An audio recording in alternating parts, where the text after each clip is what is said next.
Assalamualaikum warahmatullahi wabarakatuh.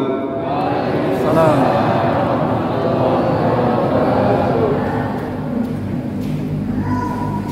Bengkulu tanah penuh rahmat, banyak orang pergi mengaji.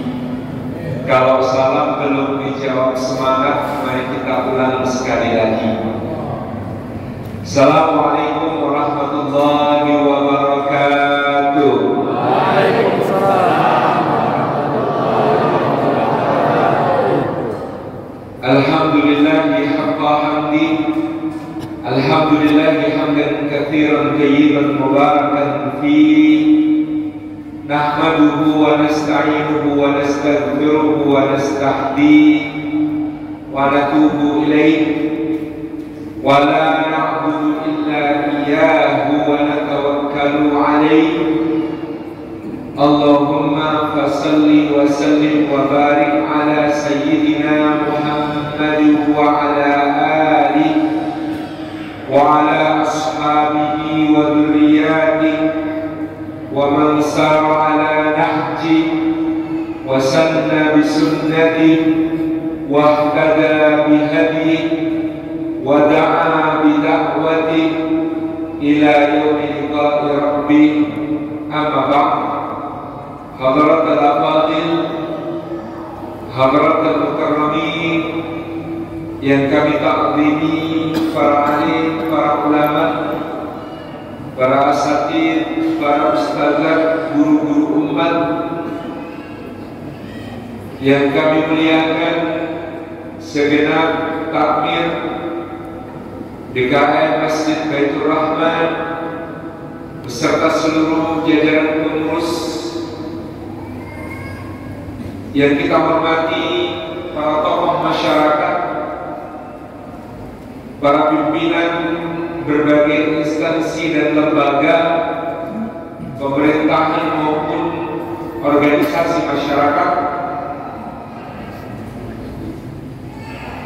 yang kita hormati, seluruh jamaah muslimin muslimat, mukminin mukminat, salihin salihah, juga termasuk yang belum kawin dan belum sunat. Puji syukur kehadiran Allah Subhanahu wa taala atas limpahan karunia-Nya. Pada malam yang syahdu ini kita dihimpun di rumah Allah yang mulia dalam satu majelis ilmu. Maka semoga setiap langkah yang kita tempuh menggugurkan dosa-dosa kita. Amin. Setiap langkah yang kita tempuh meninggikan derajat kita di sisinya. Setiap langkah yang kita tempuh menjadi pemudah jalan kita semua menuju surga. Dan duduk kita semua semoga termasuk taman di antara taman-taman surga. Seperti Rasulullah sallallahu alaihi wasallam bersabda, "Majtama'a qaumun fi baitin min buyutillah yatluna kitaballah wa yatadarasunahu bainahum illa ghasyiyatuhumur rahmah wa haffathumul malaikah wa nazalat alaihimus sakinah wa dzakarahumullahu fi man 'indah." Rawahu Muslim. Yang buat sahih, tidak berhimpun, kata Nabi sallallahu alaihi wasallam, satu kaum di satu rumah di antara rumah-rumah Allah. Di dalamnya mereka membaca kitabullah, mengkaji isinya di antara mereka, melainkan keadaan mereka itu dicurah-curahi rahmat Allah. Mudah-mudahan kita semua termasuk yang dicurah-curahi rahmat Allah. Amin. Karena rahmat Allah amat sangat kita harapkan. Karena Nabi sallallahu alaihi wasallam menyatakan tidak akan masuk surga seseorang hanya karena amal-amalnya. Maka para sahabat bertanya, tidak juga engkau ya Rasulullah? Nabi SAW mengatakan, tidak juga aku, kecuali bahwa Allah Subhanahu wa taala melimpahkan rahmatnya kepada aku. Segala amal ibadah kita membayar nikmat-nikmat yang dianugerahkan Allah pun tak akan cukup. Maka kita beramal penadah rahmatnya Allah Subhanahu wa ta'ala. Para ulama menjelaskan rahmat Allah 100 bagian. Yang satu bagian melekat pada sifatnya yang maha mulia Ar-Rahman, dan yang maha pengasih, kasihnya tidak pilih-pilih, diturunkan ke dunia sejak awal zaman sampai akhirnya meliputi dan mencukupi untuk seluruh makhluk. Tidak hanya manusia, tapi juga hewan-hewan, tumbuhan, jin, batu, tanah, semua mendapatkan bagian rahmat Allah. Yang satu bagian itu sampai kuda pun tak hendak menginjak anak, sampai singa pun selapa-lapanya tidak memangsa anak. Maka kasih Allah pada sifatnya Ar-Rahman juga tidak memilih-milih. Mukmin mendapatkannya, yang kufur juga mendapatkannya, yang wahid mendapatkannya, yang musyrik juga mendapatkannya, yang muslim mendapatkannya, yang ghairu muslim juga mendapatkannya, yang mukhlis mendapatkannya, yang munafik juga mendapatkannya. Semua mendapatkan bagian rahmat Allah yang sama. Ada 99 bagian rahmat Allah lain melekat pada sifatnya Ar-Rahim, dan yang maha penyayang, dan sayangnya tiada batas terbilang. Dikhususkan oleh Allah untuk orang-orang yang beriman dan bertakwa kepadanya, sempurna kelak di akhirat, dicicip-cicipkan pula di dunia. Maka kata Allah yang Kiai Haji Zain bin Anzar, jangan bangga kalau dikasih, karena dikasih belum tentu disayang. Tetapi kalau disayang biasanya dikasih, kalaupun tidak dikasih pasti karena sayang. Jangan bangga kalau dikasih, karena dikasih belum tentu disayang. Fir'aun dikasih kekuasaan, tetapi dia tidak disayang. Qarun dikasih kekayaan, tetapi dia tidak disayang. Abu Lahab diberi nasab mulia, tetapi dia tidak disayang. Maka mintalah kepada Allah bukan hanya kasih, tetapi sayang. Karena kalau disayang biasanya dikasih. Kalau tidak dikasih, pasti karena sayang. Adik kita umur 3 tahun minta gunting, minta pisau, minta petasan, minta korek api. Dikasih atau tidak, kakak-kakak? Tidak. Kenapa kok tidak dikasih? Karena sayang. Barangkali Anda berdoa kepada Allah sampai sekarang tidak dikabulkan, tidak dikabulkan karena sayang. Maka kita mohon rahmat Allah. Ya Allah, rahmati kami semua, ya Allah. Ya Arhamar Rahimin, irhamna. Ya Arhamar Rahimin, irhamna. Birahmatika ya Arhamar Rahimin. Yang kedua, keutamaannya orang berhimpun di masjid Allah mengkaji kitabullah adalah wahafatzhumul malaikah. Malaikat-malaikat menaungkan sayap-sayap mereka kepada yang hadir. Dan malaikat-malaikat itu adalah makhluk yang dianugerahi Allah sayap. Lu ajnihatin mathna wa thulatha wa ruba. Ibu-ibu kalau dengar ayat mathna wa thulatha wa ruba, jangan marah dulu. Ini bukan tentang jumlah istri, ini tentang jumlah sayap malaikat. Ada yang empat. Sayyidul Malaikat Jibril alaihi salam disebutkan dalam suatu hadis Nabi sallallahu alaihi wasallam dari Imam Ahmad, memiliki 700 sayap. Kalau saya bayangkan ya, jelas agung dan indah. Atau dalam riwayat lain seperti disebutkan Imam Tirmidzi, Imam Nasai, 600 sayap. Intinya sayapnya mau buaya. Kata orang Jawa, mau buaya.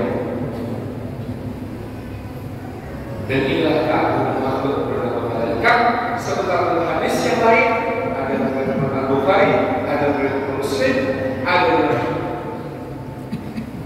Musnad Ahmad, Sunan Tirmidzi, Sunan Nasa'i, Sunan Abu Dawud juga.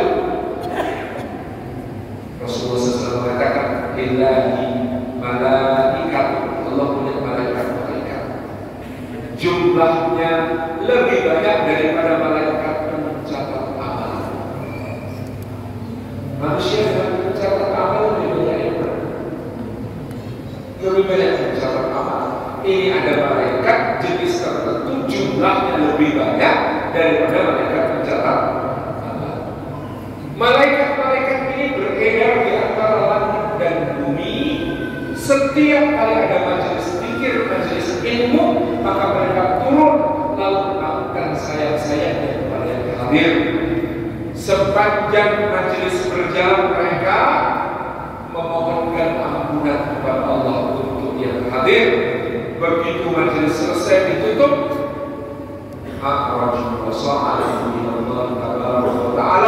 mereka naik mendaki menghadap Allah Subhanahu wa Ta'ala.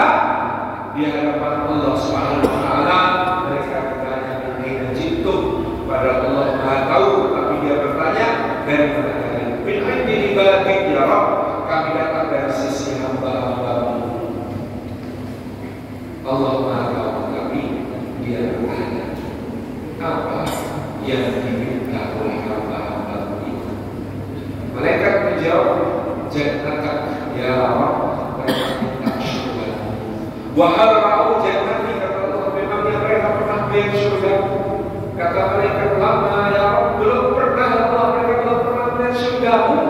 Tapi mereka ketika meminta surga kepadamu, Allahumma inna nas'aluka ridhaka wal jannah, maka mereka meminta dengan serius padahal belum pernah lihat. Maka ini pujian Allah dan pujian malaikat kepada hamba-hamba yang beriman, belum pernah lihat surga tapi meminta surga dengan keseriusan, dengan kesungguhan. Allahumma inna nas'aluka ridhaka wal jannah, ya Allah kami minta ridha dan surga. Wa kaifa law ra'au jannati, coba wahai malaikat bayangkan kalau mereka pernah lihat surga, akan seperti apa mereka meminta. Dan dari apa kata Allah? Mereka memohon perlindungan. Kata malaikat, mereka memohon perlindungan karena takut kepada Engkau dari rahmat-Mu ya Allah. Wa ra'au nar, dan mereka pernah melihat neraka-Mu. Lama ya Rabb, belum pernah ya Allah, belum pernah mereka melihat neraka-Mu. Wa kaifa law ra'au jannah, kata Allah, bagaimana kalau mereka pernah melihat neraka?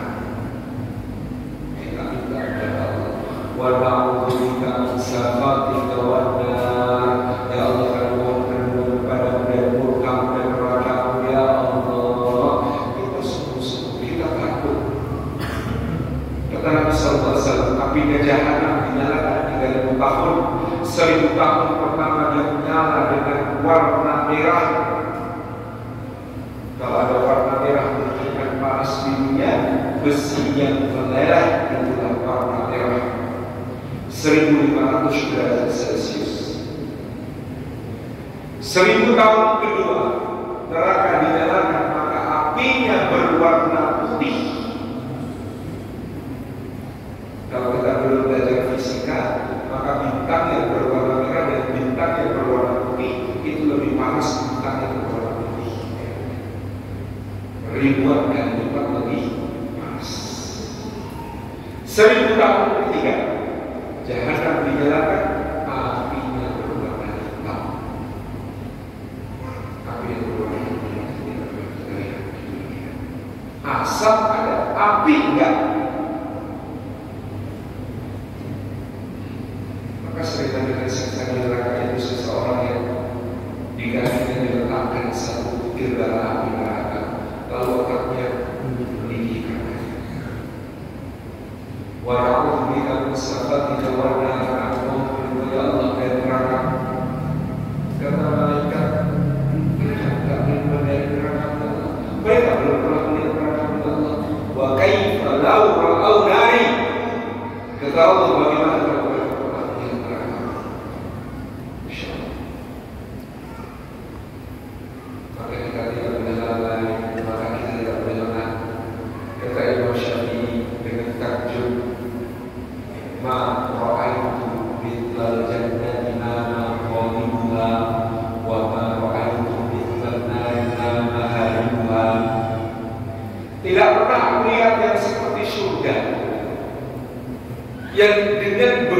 luar biasanya surga digambarkan Allah dalam Al-Quran, kok bisa nyenyak-nyenyak saja orang yang mengaku penghulu surga. Kita waktu kecil, besok pagi mau diajak ibu beli mainan, mobil-mobilan baru, motor, malamnya nggak bisa tidur. Lalu ada orang yang mengaku sangat mengharapkan surga, tidurnya nyenyak-nyenyak saja. Kata Imam Syafi'i, Anda dunia ini bukan kita tidak boleh tidur boleh, tetapi bukan tidur dalam rangka lain, melainkan tidur dengan niat menghindari maksiat, tetapi tidur dengan niat supaya bisa beristirahat dalam waktu ibadah, waktu bertahan. Nah, tidur itu. Wabah itu misalnya nama haribuha, dan tidak pernah melihat yang namanya neraka kok bisa tidur buronannya.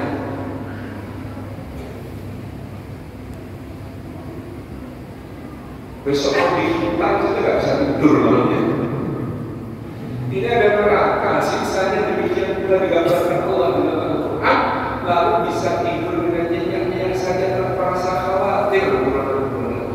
Kata Imam Syafi'i, ada sekali dia. Ini sisi. Tapi Allah memuji orang-orang beriman.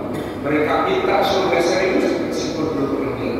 Mereka minta perlindungan dari neraka serius meskipun belum pernah lihat. Mudah-mudahan kita terus dipuji oleh Allah. Dan malaikat-malaikatnya akan tetap tinggal di sisi Allah, menunggu kita semua ketika nanti memasuki yaumul hisab dan pengadilan Allah. Maka kelak mereka akan menjadi pembela-pembela kita. Malaikat yang sudah menaunkan sayapnya malam ini lalu menghadap Allah tidak akan kembali lagi ke bumi. Jadi kalau besok bikin majelis ilmu lagi, malaikat lain lagi yang kemudian akan menaunkan sayapnya, sehingga berapa kali kita hidup di dunia ini mengikuti majelis-majelis ilmu, sebanyak itu pula malaikat yang telah akan menjadi pembela kita di hadapan Allah. Jadi kita ini setiap kali hadir majelis ilmu sedang mengumpulkan tim advokat dari kalangan malaikat.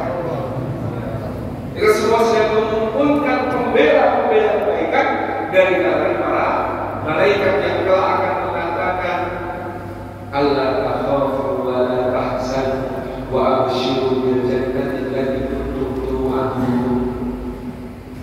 Jangan takut, jangan sedih, jangan khawatir, dan bergembiralah dengan surga yang akan Allah berikan kepada kalian, yang telah dijanjikan Allah kepada kalian.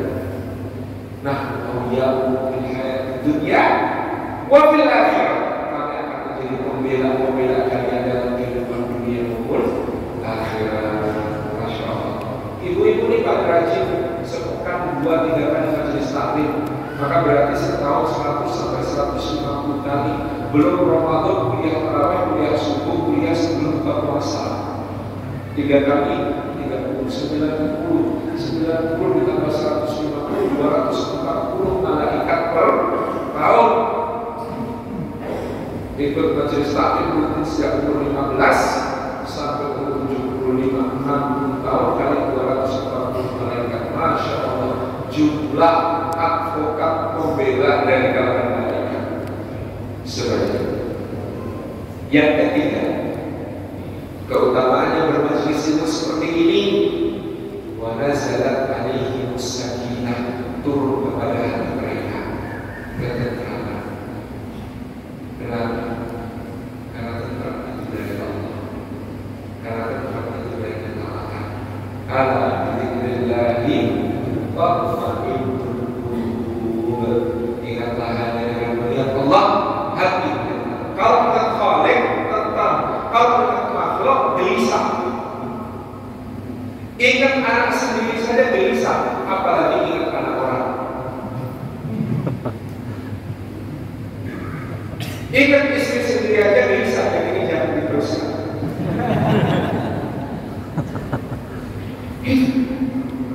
Tetapi kalau ingat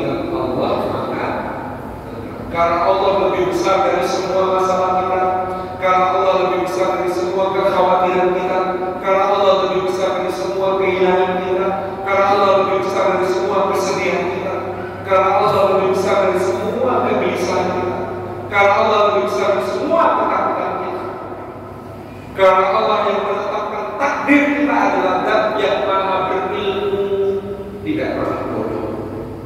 Karena Allah yang menetapkan takdir kita adalah Zat yang maha benar, tidak pernah keliru. Karena Allah yang menetapkan takdir kita adalah Zat yang maha adil, tidak pernah zalim. Karena Allah yang menetapkan takdir kita adalah Zat yang maha bijaksana, tidak pernah sembarangan. Maka kalau kita dan dalam majelis ini kita diajarkan untuk mengkhawatirkan apa yang perlu dikhawatirkan, tidak perlu khawatir tentang apa yang sudah dijamin. Contoh yang sudah dijamin, wama min dabbatin fil ardi illa 'alallahi rizquha. Tidak ada yang melata di atas bumi melainkan Allah menjamin rizkinya. Kalau sudah dijamin, perlu khawatir atau tidak? Tidak. Seperti lagu cicak-cicak di cicak itu mikirnya kayak manusia, cicaknya stres. Ya Allah, bagaimana aku makan ya Allah? Sepertinya aku salah desain ya Allah. Makananku punya sayap semua ya Allah, aku kok tidak punya sayap. Makananku bisa terbang semua ya Allah, kok aku tidak bisa. Lalu bagaimana aku makan ya Allah? Tapi cicak-cicak di dunia tahu tugasnya hanya diam-diam. Yang datang nyamuknya apa cicaknya? Lagunya bilang begitu. Yang datang nyamuknya apa cicaknya? Datang seekor nyamuk. Yang datang rezekinya apa? Rezekinya. Tugas berikutnya cuma apa? Kita alhamdulillahilladzi amana wa sabara wa ja'alana muslimin. Kelas antum tidak disuruh ketika akan makan nasi nyari ke tempat tumbuhnya padi. Petani yang firman Allah menanam padinya. Bahkan akhir-akhir ini bukan cuma petani Indonesia yang disuruh nanam padi buat antum makan nasi, petani Vietnam impor.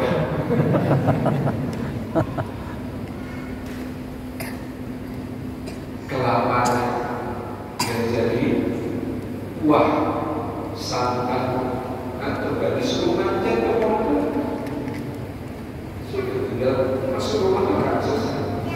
Semua terkumpul di situ. Maka bila ada ulama bilang, ya Allah betapa kayanya aku, roti gandum yang ditanam di negeri Yaman ketemu dengan garam yang ditambang di perbukitan Faro, ketemu dengan minyak zaitun yang tumbuh di negeri Syam. Betapa kayanya aku. Padahal makannya cuma roti, minyak sama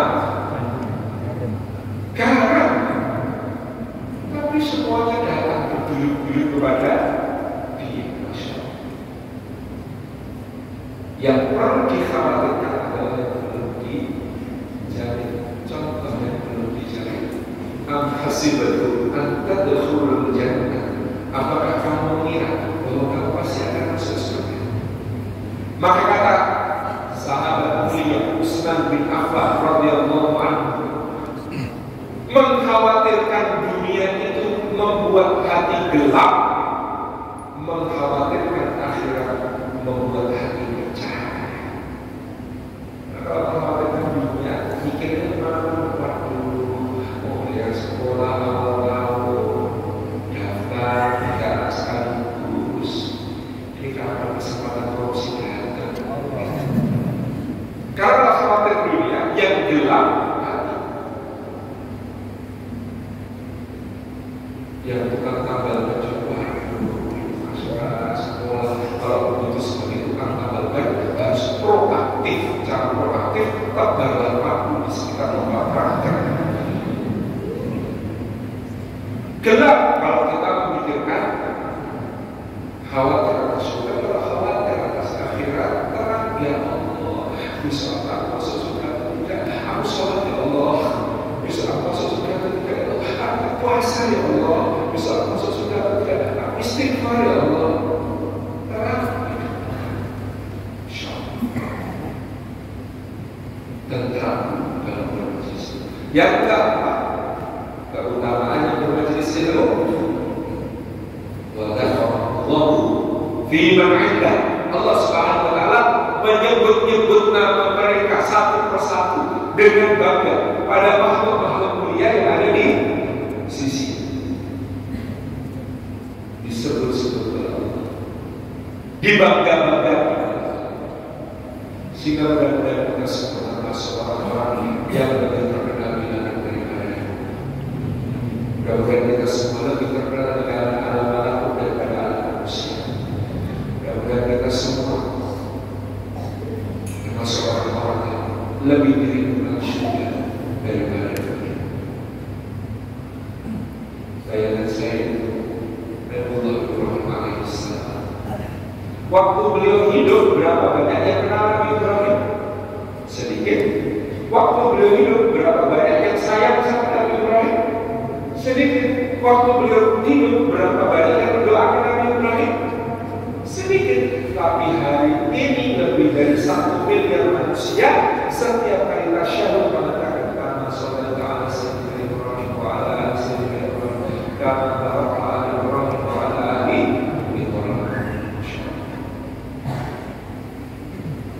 Dulu ketika Ibrahim diperintahkan Allah wa adzim nas bil haji, panggil manusia untuk berhaji wahai Ibrahim. Ibrahim bingung, bagaimana aku memanggil mereka ya Allah? Jangankan akun Instagram, Facebook, Twitter atau WhatsApp, pengeras suara pun tak punya. Bagaimana aku memanggil mereka ya Allah? Kata Allah, tugas memanggil wahai Ibrahim, aku yang akan mendatangkan mereka. Panggilan Ibrahim itu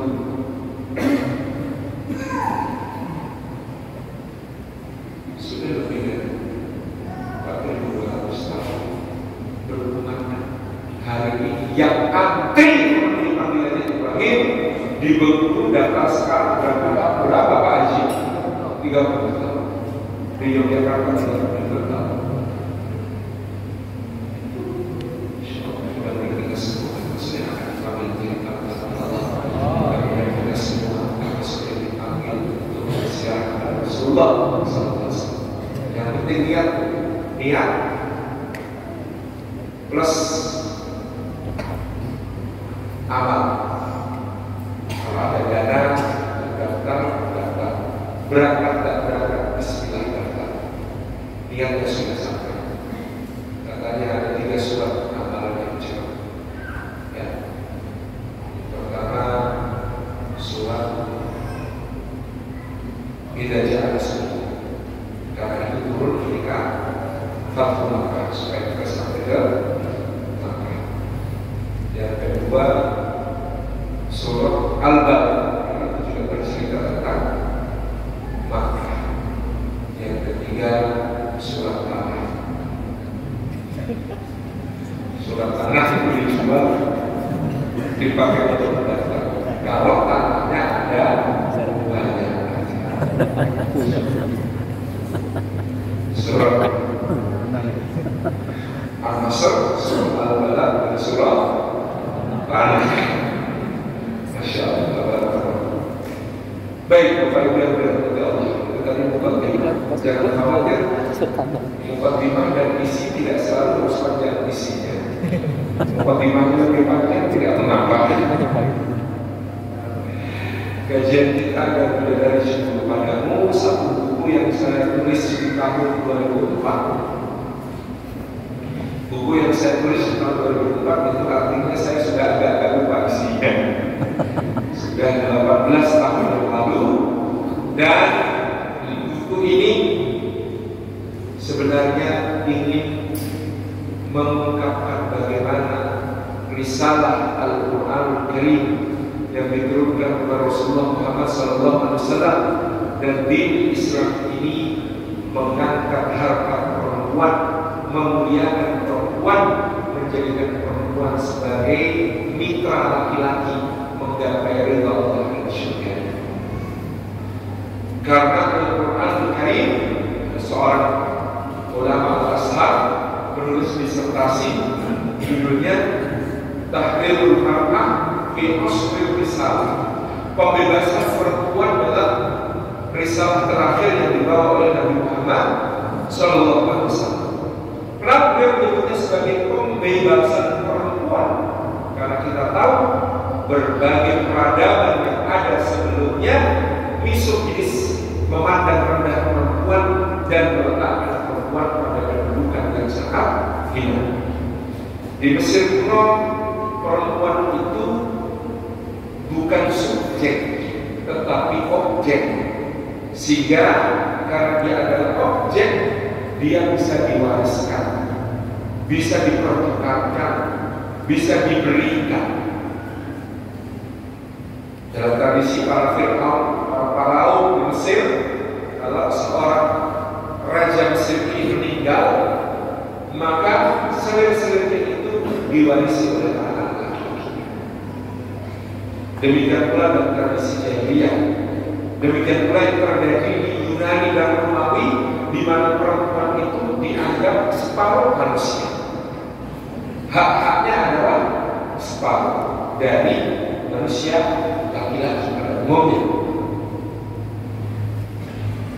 Demikian pula di peradaban Tiongkok, peradaban Persia, peradaban India, sampai abad ke-20 pun di India misalnya, kalau seorang laki-laki meninggal dunia, maka istrinya ketika suaminya dibakar, dikremasi, istrinya harus mengikuti tradisi sati, ikut meloncat ke dalam api yang membakar tersebut. Di kekaisaran Tiongkok, ketika seorang kaisar atau raja meninggal, dia dimakamkan di dalam gunung, maka ketika kemudian jenazahnya dimasukkan, perempuan-perempuannya, gundi-gundinya, selir-selirnya semua masih termasuk. Lalu pintu gua dan gunung itu ditutup, mereka pelan-pelan mati kelaparan bersama sang raja dan diabdi. Bahkan kemudian kitab-kitab suci Samawi yang mengalami penyimpangan kekhilafan, maka dia menjadi misoginis atau memandang rendah pada perempuan dan menyalahkan perempuan. Di dalam Bible, perjanjian lama yang tersimpangkan dari Taurat, perjanjian baru yang tersimpangkan dari Injil, maka semua ayat, terutama misalnya dalam kitab Kejadian dan lain sebagainya, merujuk bahwa ketika Adam dan Hawa ada di surga, yang digoda oleh iblis adalah Hawa, yang tergoda oleh iblis adalah Hawa. Hawa merajuk kepada Adam, lalu terjadi pelanggaran terhadap pohon yang terlarang, lalu mereka diturunkan begitu. Sehingga perjanjian lama perjanjian baru sepakat yang salah adalah Hawa, karena dia yang tergoda oleh iblis lalu merayu Adam supaya mengikuti keinginan. Al-Quran Al-Karim tidak begitu. Al-Quran Al-Karim adil berkata tentang Adam dan Hawa, "Fawaswasa ilaihi masyaitan, fa'azallahu masyaitan, fa'akhrajahuma mimma kana fihi." Maka syaitan membisikkan was-was kepada Adam atau kepada Hawa? Kepada dua-duanya. Maka syaitan menggelincirkan dua-duanya. Maka syaitan mengeluarkan dua-duanya dari tempat mereka tinggal di dalam syurga. Quran yang adil sejak awal penciptaan kepada Adam. Sementara kita lain menuduh Hawa sebagai sumber kesalahan, Al-Quran dan justru menyatakan dua-duanya punya andil salah. Kalau dua-duanya punya andil salah, maka dua-duanya pula punya kesempatan untuk menjadi baik, menjadi sempurna. Dengan cara mengabdi kepada Allah dalam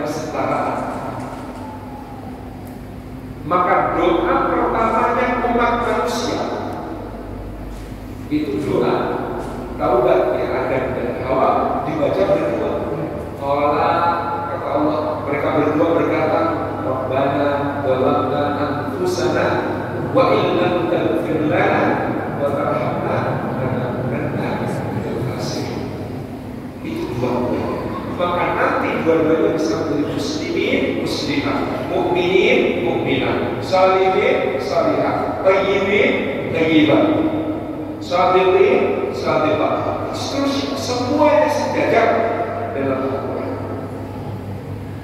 Bahkan ketika terjadi reformasi gereja, ada kontra terhadap gereja Katolik dan Apostolik, muncullah kaum Protestan dipimpin oleh Martin Luther di Jerman pada abad ke-16. Maka seorang Martin Luther yang reformasi gereja pun masih berkata, iblis di dunia ini menunjukkan wajahnya dalam dua bentuk. Yang pertama Turki Utsmani, yang kedua adalah perempuan. Ini ucapan Martin Luther waktu itu karena dia menjadi abdi dari Kaisar Charles V, musuhnya Sulaiman Al-Qurni. Sulaiman Al-Qurni Sultan Turki Utsmani, Charles V Kaisar Romawi Suci. Mereka berperang di banyak medan, sehingga ketika kemudian mengutuk mengatakan rupa iblis di bumi, Martin Luther mengatakan dua rupa iblis di bumi adalah yang pertama Turki Utsmani, yang kedua perempuan. Isogis memandang pada agama. Sampai abad ke-20 misalnya kita baca buku karya Tetsuko Muranaki, judulnya Dr. Chan, sebuah buku tentang psikologi pendidikan dari Jepang yang sangat terkenal di seluruh dunia, yang terjual sampai kira-kira 500 juta eksemplar ketika diterbitkan. Buku ini menyorot Jepang di abad ke-20. Dikatakan ketika Dr. Chan dari sini bicara di rumahnya, maka ayah dan ibunya akan berkata, diam kamu, perempuan, anak perempuan itu untuk dilihat, bukan untuk didengar. Itu dunia kepada perempuan. Sedangkan Al-Quran ini begitu adilnya, begitu agung, meletakkan perempuan. Dan bahkan di Islam ini, saya tidak boleh pilih. Walau siapa, kalau boleh pilih saya pilih perempuan. Kenapa? Karena pemuliaan pada perempuan ini ya luar biasa. Laki-laki baik sebagai ayah, sebagai suami, sebagai anak, kemuliaannya terbentuk perempuan. Yang pertama, al-jannatu tahta aqdamil ummahat. Surga itu di bawah telapak kaki ibu. Ketika ada seorang sahabat bertanya kepada Nabi Sallallahu Alaihi Wasallam, ya Rasulullah, kepada siapa aku harus berbakti? Nabi Sallallahu menjawab, ibumu. Kemudian siapa lagi? Ibumu. Kemudian siapa lagi? Ibumu. Kemudian siapa lagi? Bapak. Apakah 3 dibanding 1, Pak?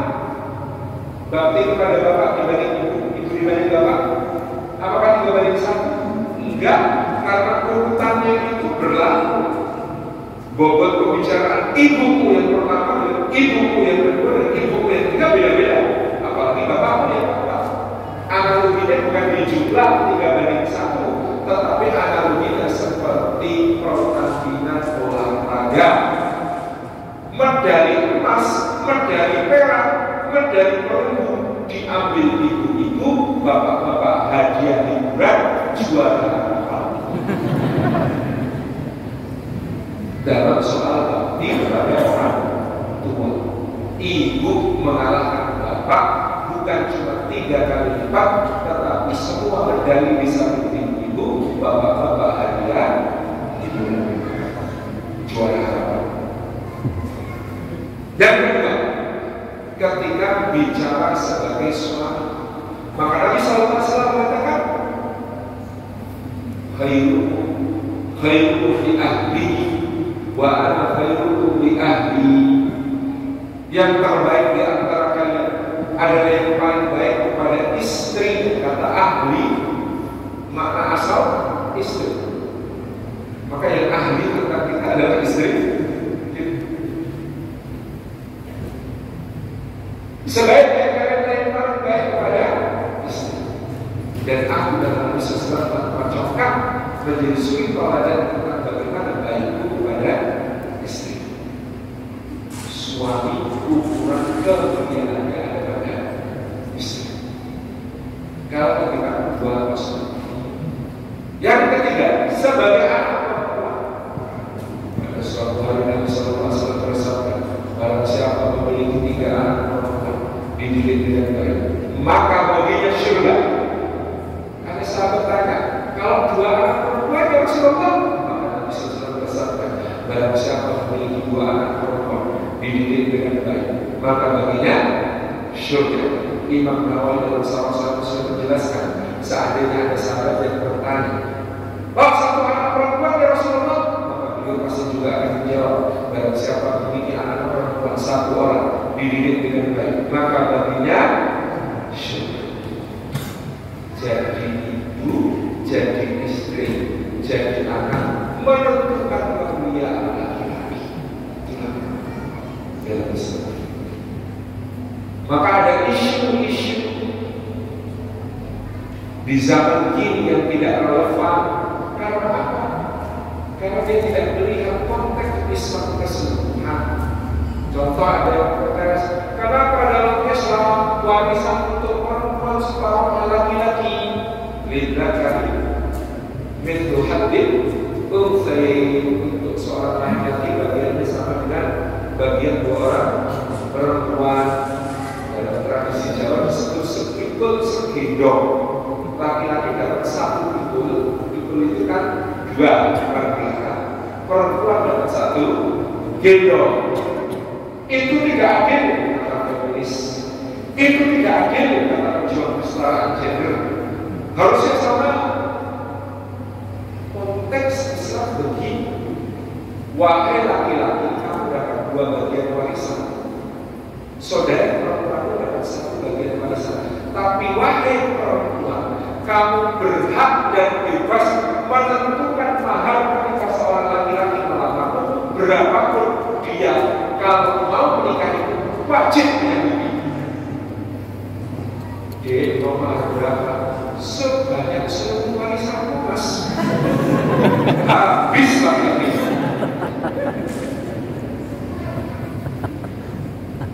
Tentu ada penyeimbangnya, yaitu sebaik-baik perempuan adalah yang berikan maharnya. Orang Indonesia ini keberikan, karena mahar di Indonesia itu seperangkat alat sholat dan kitab suci Al-Quran dibayar tunai. Kalau di Arab itu seperangkat alat sholat itu termasuk dalam pengertian itu senilai anggaran bangun masjid. Karena bangun masjid itu alat sholat juga ada.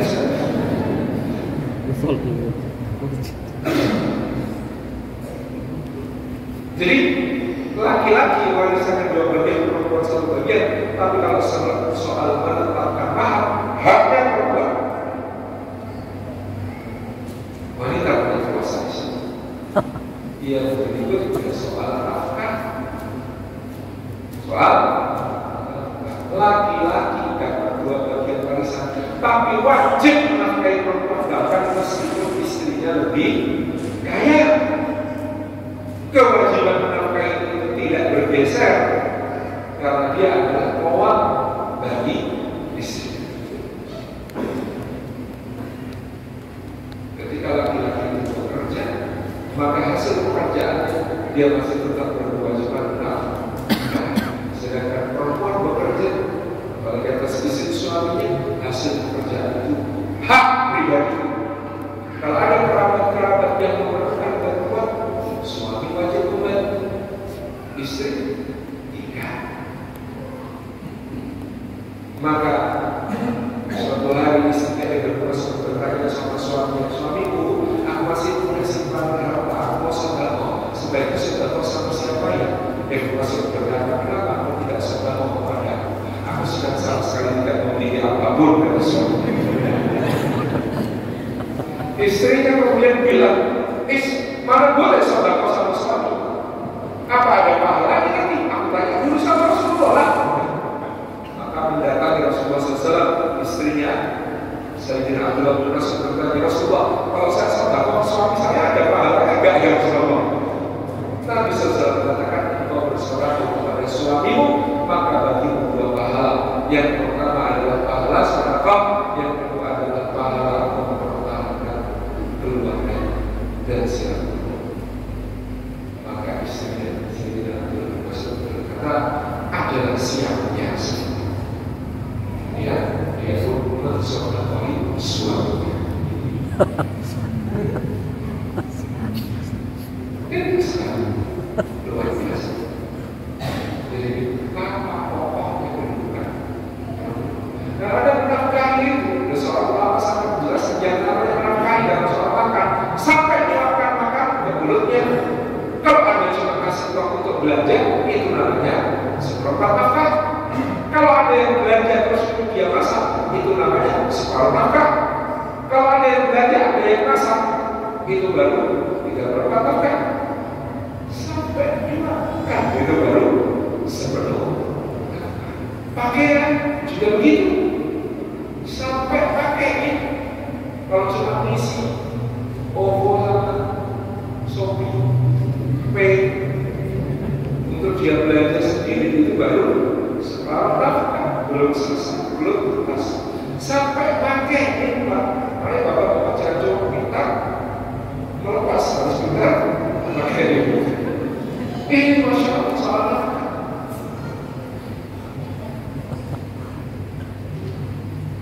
Ada suami kok pengen cerai istri, rugi suami pengen cerai karena istrinya sudah tidak lagi menjadi haknya, anak-anaknya tetap menjadi wajibannya.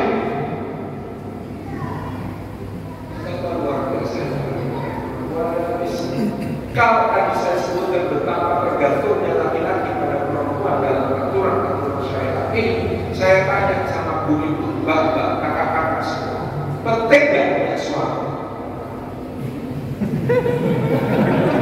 Saya permudah pertanyaannya, penting gak punya suami yang soleh? Penting. Sebentar, saya ilustrasikan dulu. Di dalam Al-Quran disebut dua wanita paling mulia sepanjang sejarah. Yang pertama namanya Asia. Siapa suaminya? Firaun. Soleh atau tidak? Tidak. Meskipun suaminya tidak soleh, Asia menjadi wanita paling mulia sepanjang zaman. Jadi suami yang soleh penting atau tidak? Oh, tidak penting. Okay. Yang kedua namanya Maryam. Siapa suaminya? Tidak ada. Tidak punya suami pun Maryam menjadi wanita paling mulia sepanjang zaman. Jadi kalau begitu punya suami yang soleh penting atau tidak? Penting. Beruntunglah laki-laki guru tetap dianggap penting. Iya, karena kita sekali menjadi Asia Maryam ya. Kita sekali menjadi Khadijah, betul? Atau menjadi Aisyah? Iya. Apa bedanya menjadi Khadijah sama menjadi Aisyah? Kalau menjadi Khadijah nggak ada saingannya. Kalau menjadi Aisyah ada partnernya. Maka saya dulu bilang sama teman-teman di Pintu Muhammadiyah, kalau Muhammadiyah ini harusnya pro poligami. Nah, karena nama organisasi pro poligami Aisyah itu jelas ada Hafsah, ada Sofia, gitu. Ada partnernya gitu. Kalau anti poligami harusnya namanya Khadijah. Guyonan itu terbiasa, Masya Allah. Ada yang pengen jadi hajar? Ya kalau ada hajar ada salah. Masya Allah, syarat dan ketentuan berlaku dan condition dan jadi ini pemulihan Islam yang luar biasa pada perempuan. Bagaimana bisa barang Islam latar belakangkan perempuan, meletakkannya di dalam tempat yang terpojok, sudut yang sunyi, yang sempit sendiri. Sementara di awal Islam ada Khadijah radhiyallahu anha, seorang businesswoman internasional yang jalur perdagangan antara Syam sampai Yaman yang kuasai dengan baik. Bagaimana bisa orang Hindu Islam terbelakangkan perempuan? Sementara ada ibunda kita Aisyah, maha guru yang meriwayatkan ribuan ribuan hadis dari Nabi Sallallahu Alaihi Wasallam, yang menghafal 40.000 bait syair Arab, yang kemudian sangat cerdas dan sangat tangguh, bahkan juga mampu memimpin perang meskipun itu ijtihad yang keliru. Bagaimana orang bisa menuduh Islam itu menterbelakangkan perempuan, sementara ada seorang Hafsah radhiyallahu anha yang belajar ilmu kedokteran dari dua dokter yang dikirim oleh Muqawqis, dan Hafsah menjadi expert bukan cuma dalam kedokteran kuratif pengobatan, tapi bahkan bedah. Bagaimana orang bisa mengatakan Islam menterbelakangkan perempuan?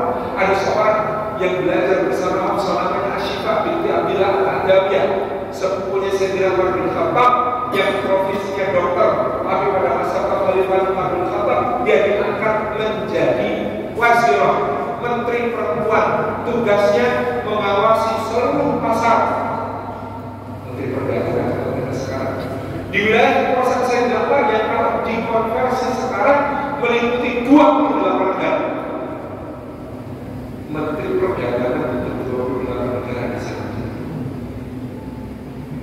Bagaimana mungkin ada orang mengatakan Islam menterbelakangkan perempuan, sementara ada Nusaybah binti Ka'ab, sahabat Rasulullah SAW, yang seorang ahli bela diri dan dalam perang selalu berada di hadapan Nabi SAW melindungi beliau. Bagaimana mungkin orang mengatakan Islam menterbelakangkan perempuan, sementara ada Faidah al-Aslamiyah dan juga ada Ummu Anas bin Malik, namanya Al-Humaynah binti Ilham atau Al-Humaysah binti Ilham, alias Ummu Sulaim, yang menjadi perawat hebat mengurusi orang-orang yang terluka dalam berbagai peperangan bersama Nabi Sallallahu Alaihi Wasallam. Bagaimana mungkin orang mengatakan Islam menterbelakangkan perempuan, sementara Ummu Ayyub al-Ansariyah berdiri di anjungan kapal-kapal besar yang bergerak menuju Konstantinopel pada masa pemerintahan Muawiyah bin Abi Sufyan, dan gugur syahid bersama suaminya di depan dinding benteng Konstantinopel sebagai seorang mujahidah dan syahidah dan luar biasa. Bagaimana mungkin orang menuduh Islam menterbelakangkan perempuan, sementara Ummul Mukminin Zainab binti Jahsy adalah seorang ahli kerajinan anyaman yang mengajari wanita-wanita Ansar tentang bagaimana menganyam berbagai pelepah-pelepah menjadi barang-barang kerajinan yang diekspor sampai ke Romawi.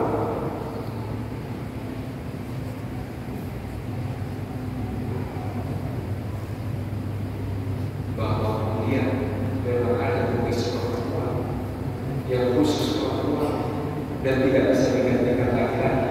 Itu ada 3, 1 hamil, 2 melahirkan, 3 menyusui. Itu bapak-bapak belum bisa sampai sekarang. Di luar itu semuanya terbuka kiprah bagi laki-laki dan perempuan menunjukkan bakti yang lainnya. Kalau soal usaha mengatakan apa cerita dari Aisyah ketika ditanya bagaimana Rasulullah SAW di rumahnya, beliau di rumahnya memerah susu untuk diminum oleh keluarga, beliau di rumahnya menambal baju yang bolong dan bergoyang dengan dijahit tangannya, beliau kalau di rumah menjahit sendiri teropaknya yang bergoyang. Tidak ada kehilangan dari soal laki-laki berusaha mengatakan bahwa istri yang membantunya untuk itu dia adalah istri. Tapi di sini dalam Islam menempatkan semua, memberikan semua kiprah pendiri universitas tertua yang masih eksis hingga hari ini di Kairo, di Maghrib, di Afrika Utara. Ada seorang perempuan bernama Sayyidah Fatimah Al-Fihri, lebih tua daripada Al-Azhar, Jami'ah Al-Iwan yang ada di Maghrib. Perempuan Daulah Mamluk pernah diperintah oleh seorang perempuan bernama Syajarah Dur, perempuan paling berkuasa pada zaman. Islam pernah mengenal perempuan pencetak rekor, namanya Fatimah binti Abdul Malik bin Marwan. Kenapa? Karena bapaknya khalifah, dua kakaknya khalifah, dua adiknya khalifah, suaminya khalifah. Ini Fatimah binti Abdul Malik bin Marwan, itu bapaknya khalifah namanya Abdul Malik bin Marwan. Dua kakaknya khalifah namanya Walid bin Abdul Malik dan Sulaiman bin Abdul Malik. Suaminya khalifah namanya Umar bin Abdul Aziz. Adiknya khalifah namanya Yazid bin Abdul Malik dan Hisham bin Abdul Malik. Jadi pada zaman itu dikatakan ini cerita rekor, tidak ada perempuan lain seperti ini. Bapaknya khalifah, dua kakaknya khalifah, dua adiknya khalifah, suaminya khalifah.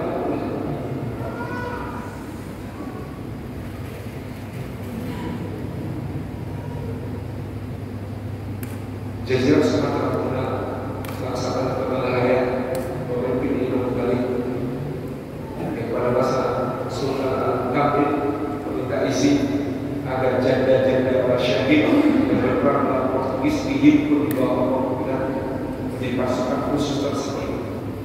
Kepala daerah menantang duel Cornelis de Guzman, pemimpin armada Belanda pertama yang datang ke Nusantara di tahun 1596 dan perjalanan pulang di tahun 1598, dan Cornelis de Guzman tumbang bersih darah oleh racun kepala Hayati di atas kapal Zeeland yang ada di Pelabuhan Aceh pada saat itu.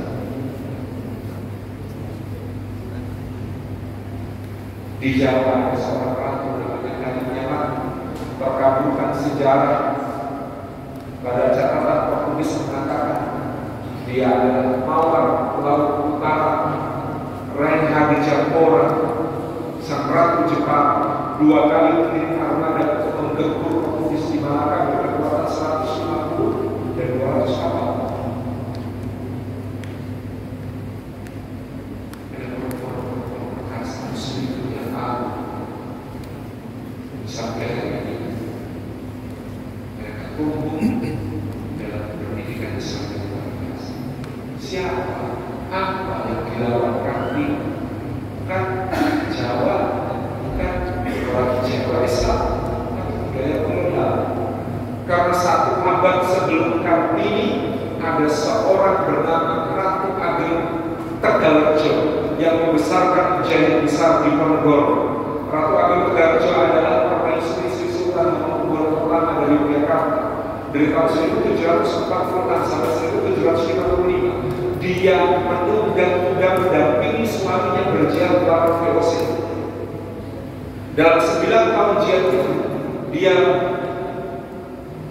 menjelajahi wilayah jihad antara Banyumas di Jawa Tengah bagian barat sampai ke Malang di Jawa Timur.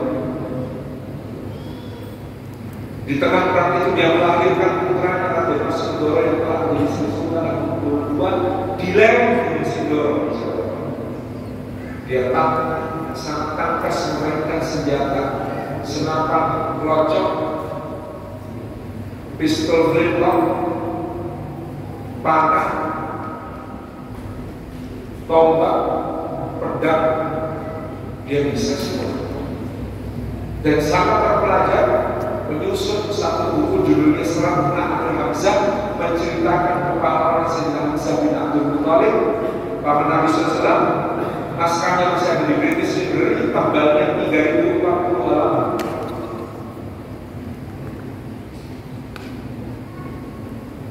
Ketika Inggris merdeka pada tahun 1812, perwira tinggi Inggris satu-satunya yang tewas di dalam perang itu dibunuh oleh seorang prajurit perempuan.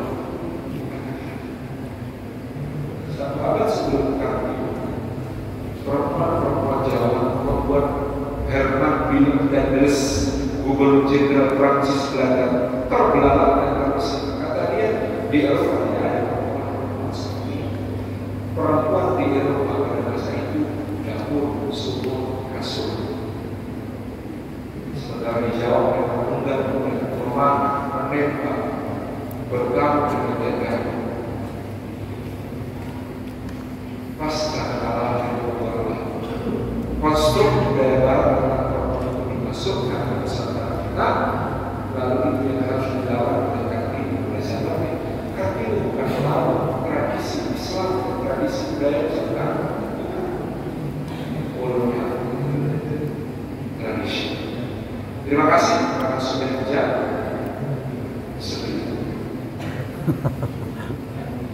Dan jadi bermanfaat dan dari seluruh pada kata-kata bagaimana kita bersalaman apa keunggulan kita dunia atas tiga dari wajah tersebut. Keunggulan seperti keunggulan sesuatu yang tampak nyata dengan sesuatu yang lain-lain kesempatan. Keunggulannya seperti berlian dibandingkan dengan kaca. Keunggulannya karena perempuan ini diciptakan Allah dengan proses yang tidak mudah serta bidadari diciptakan secara langsung. Karena perempuan ini hidup di dunia dengan segala susah payahnya, mereka bersabar atasnya, mereka melaksanakan sholat, mereka melaksanakan qiyam lail, mereka berpuasa, mereka bersedekah. Itulah yang membuat bidadari diciptakan.